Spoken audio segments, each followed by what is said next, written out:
lang, aral pa! Classmates! Planuhin na natin yung presentation na gagawin natin sa katapusan.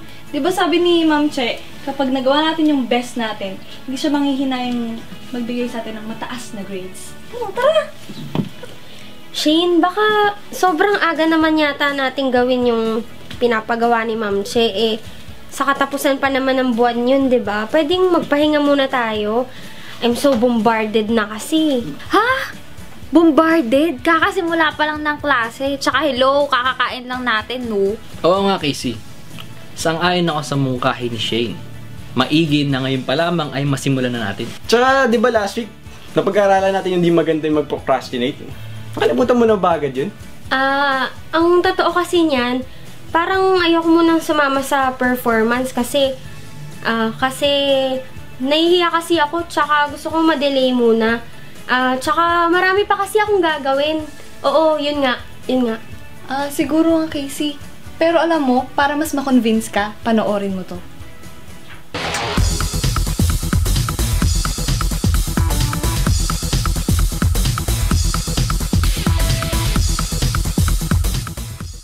Hello classmates! I'm here again. Nung nakaraan ay 3 tips na ang ating natutunan para malabanan natin ang pakiramdam na parang tinatamad o ang procrastination. Just to give you a recap, here are those. Procrastination. Discarding estudyante number 1. Cultivate self-discipline. Regulate self-discipline and cultivate at the pace what works for you. Discarding estudyante number 2. Set your own deadlines and commit to it loud and clear. Set your priorities. Commit already. Commit loud. Commit and mean it. Commit to yourself. Discarding estudyante number 3. Kill the excuses. Abolish the distractions. Challenge your excuses and black out your distractions. Ayan, classmates! Ngayon naman, may 2 pa akong ituturo sa inyo.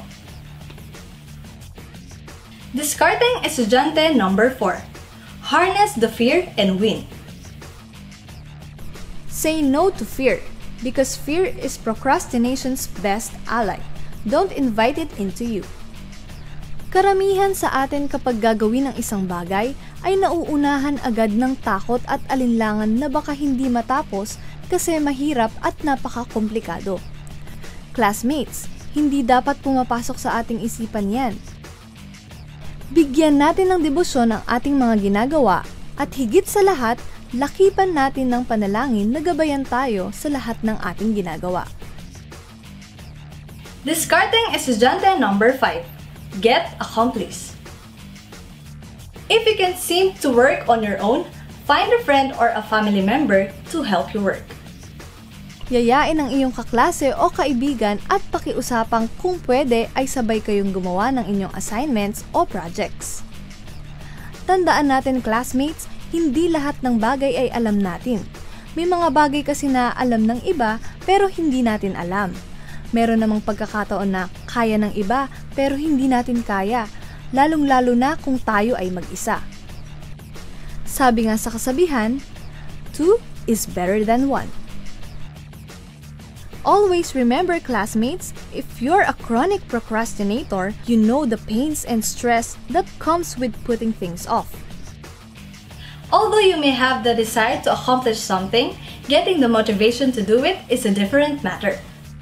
Fortunately, overcoming your procrastination is easy to do when you put your mind to it.